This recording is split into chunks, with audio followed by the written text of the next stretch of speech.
Hello, it's Wednesday, which means happy hump day. Tough conversations, hard conversations. Perhaps there's one that you know that you need to have right now that you're putting off. You know, hard conversations, they're not fun. They're the conversations that we put off until the last possible minute, the conversations that we dread, the conversations that we worry and perhaps agonize about how they're going to go. And yet being able to have them, they're essential.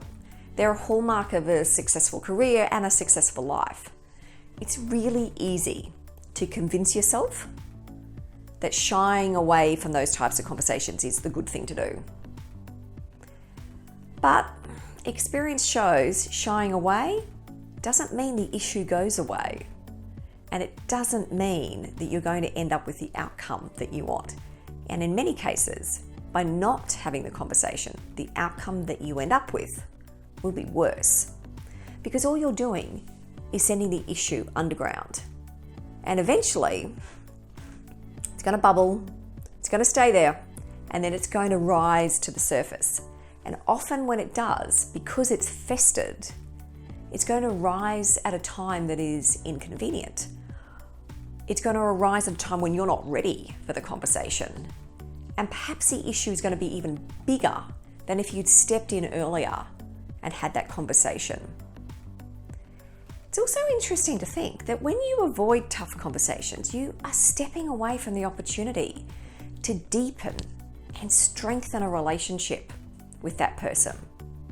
Now that might sound counterintuitive, but having real conversations with people, those really deep, tough conversations, that's at the heart of relationships that are genuine and are meaningful, because it's really easy to make assumptions about people, about their intent, particularly if it's in an organizational context and it's with someone at work that you have a relationship with that's hard. It's very easy to infer negative intent. It's very easy to make an assumption about why someone has done something. But often those assumptions about the person, about their intent, aren't correct. What we do when we have that open conversation is we're making that relationship matter to us. And we're also opening our hearts and our mind and building that path to a better relationship. Now, having a healthy relationship with someone at work doesn't mean you have to agree with them. And it doesn't mean that the relationship's always going to be easy. It does, however, mean that you take the time to see things from their perspective. You recognize that just as you have assumptions, they have assumptions too. And you also understand that every time that you step in and have those difficult conversations, you're learning about them, but you're also learning about yourself. And that broadens your perspective, it broadens your understanding, and it helps you recognize that it's important not to be closed to different opinions. And what's even better is when you're proactive, when you're the person who moves first, makes that step to build that relationship and deepen it, puts you in a far better position to navigate how the conversation is going to proceed. Now, I would suggest that when you're having a hard conversation, you don't go in ill-prepared. You think about it. You consider how you're going to approach the conversation, and you make sure that you're ready. And by that I mean mentally ready and emotionally ready. So you're going in with an open heart and you're going in with an open mind. Because when you go in unprepared, you're more likely to end up with that kind of crash through approach, which doesn't give you the outcome that you're looking for. So here are some principles that are worth considering as you plan your conversation. You want to enter the conversation with good intent, a genuine interest in the other person, a genuine desire to understand where they're coming from.